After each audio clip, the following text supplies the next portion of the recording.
Heatwave takes place this Sunday in Edinburg, Texas at Bert's Ogden Arena.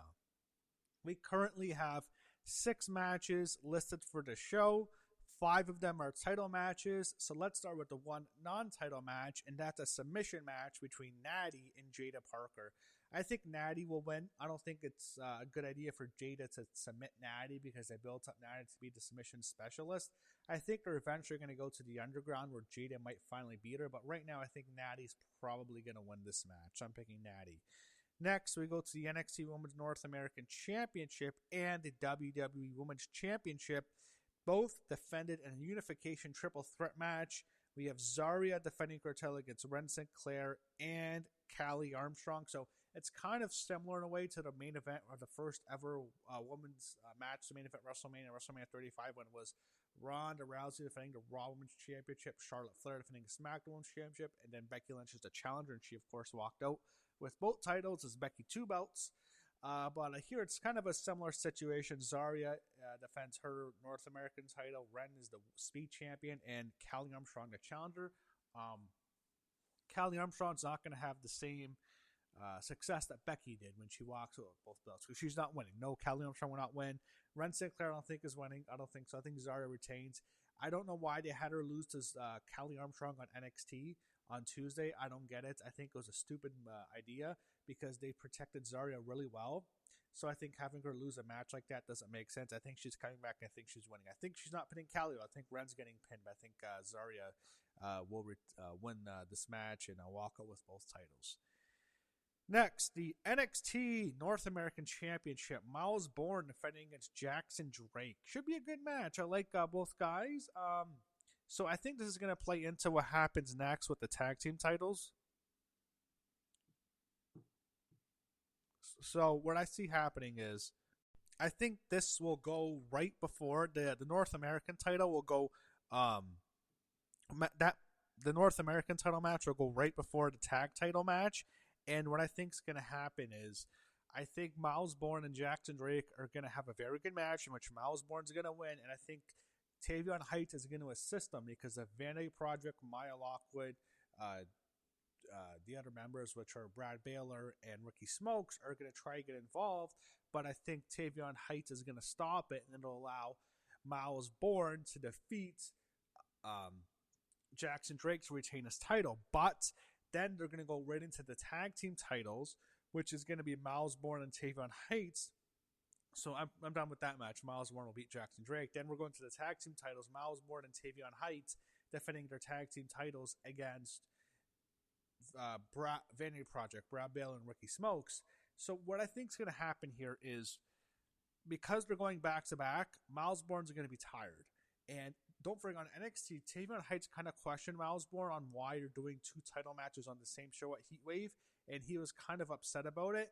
And it makes sense for Tavion to help Myles retain his title, but then Myles is going to kind of cost Tavion this match because I think Myles Borne is going to get pinned because he was exhausted, and Tavion Heights is going to be very frustrated because he helped Myles retain his title, but then Myles lost him his title, or both their titles, and it's going to be like Myles is being selfish and Tavion's going to turn on him. That's why I think that's what the callus is going to be.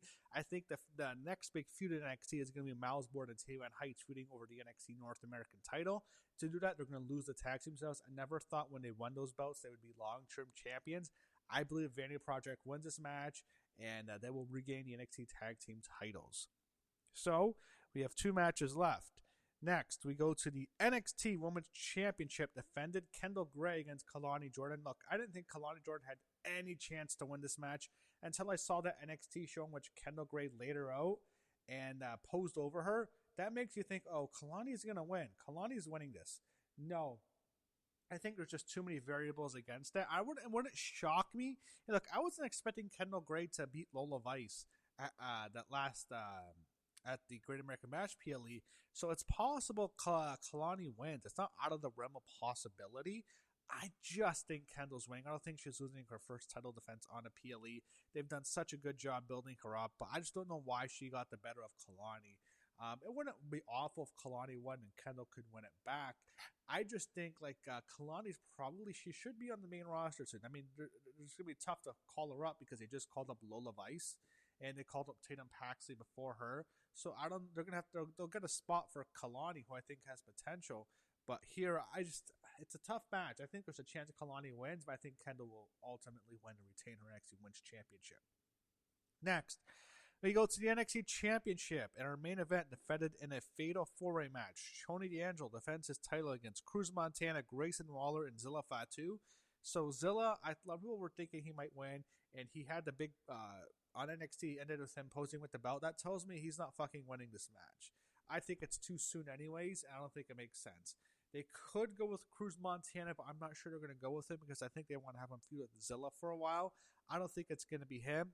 Grayson Waller is a possibility. I think he's the second most likely possibility here. They really could do it, but I'm not sure they're going to do it. I'm going to go over on a limb. I think I'm one of the few people who's doing this. I think Tony D'Angelo is actually going to retain the NXT Championship in this match and keep his belt by pinning Grayson Waller. So this is going out on a limb. I think Tony D'Angelo wins and he retains the NXT Championship. So that's Heatwave. Comes up this Sunday, Edinburg, Texas. You know, it's unfortunate that WWE is just using this NXT show to go head-to-head with AEW's biggest show, All In, which is in Wembley, London, England. And, you know, okay, they can do that, but it's like it sucks that they're doing that. It's just unfortunate. It feels like that this show is just being used for, and that shouldn't be done for NXT. You know, their last year did that with against All In when that was in July, and they had the Great American Bash go up against it. They didn't do anything. But with that show, that's not one of NXT's biggest show. That's like a C-level show. You know, the Vengeance Day is kind of a B show, and you have these other shows, but like the biggest show is Stand and Deliver. That's the WrestleMania for NXT. NXT SummerSlam really is Heatwave. This is their second biggest show of the year. And it's unfortunate this kind of show is being used as just as like a way to hurt AEW rather than just building up a big NXT show. And that's unfortunate. So I think that kind of sucks. I don't like that it's in the afternoon. I wish if it was at least going to be on this day, do it at night. But the fact they're doing it on the afternoon just to fuck with them, it sucks. And I still think this is a good card. I'm looking forward to Heatwave. We'll see what happens this Sunday Sunday afternoon. That's when the show takes place, Heatwave. And we will see what WWE, or should I say NXT, has in store for us. Should be a good show, has a good card. Hopefully, Heatwave delivers.